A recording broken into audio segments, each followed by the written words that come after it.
Okay, this is a how-to video on how to make a LARP legal weapons, well, at least for the LARP game of Amtgard. This is Fiore from Woodhaven Keep.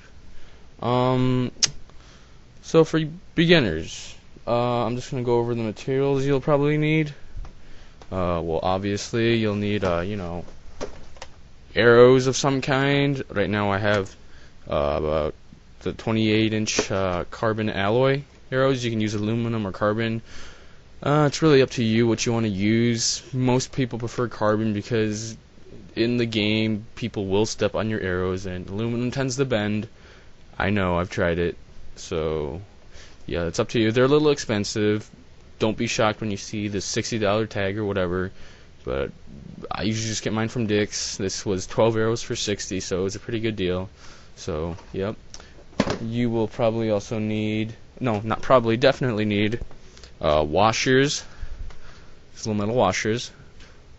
I prefer the NW120 size. Just hasn't been a problem. And these wall anchors. A lot of people don't understand what I mean when I'm talking about wall anchors, okay? Now these are the little things that when you drill into drywall, you push them in there, and you take a screw, and you screw it in there so you can hold stuff on the place, instead of just drilling directly into the drywall and putting the screw in the drywall, because they'll just fall out. You will also need one of these little Nerf balls. Now it's got to be little, not the regular size or medium size. These things are tiny, okay? You will eventually cut them in half, like this, okay? And that's what's going to ultimately be your arrowhead. You will also need hot glue gun.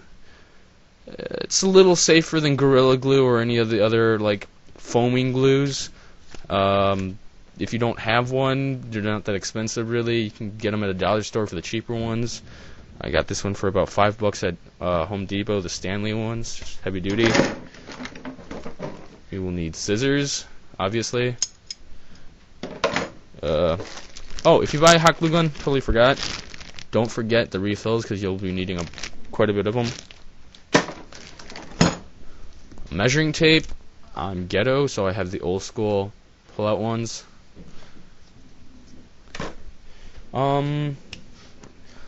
This is kind of up to you. You just, because the arrowhead can not be smaller than 2.5 inches in diameter. So just take a measuring tape, ruler, whatever, measure something that's 2.5 in diameter, as this clearly is. As I will show you as soon as I get it on there.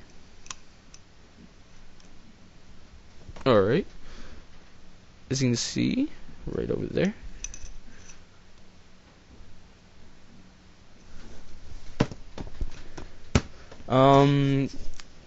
This is just for a reference, because there's two ways I'm going to show you how to make these arrows.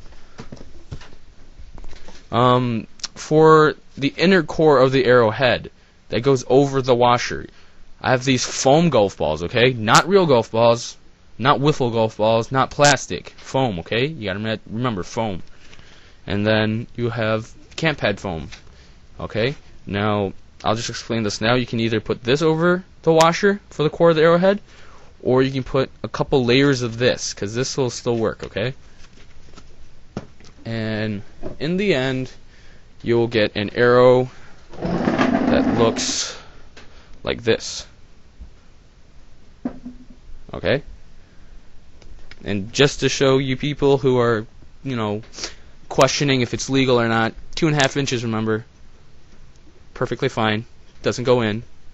So there it is. And oh, of course you'll need a cloth cover for your arrowhead. I have some right here. It doesn't have to be too wide. This is maybe a foot by a foot, if that.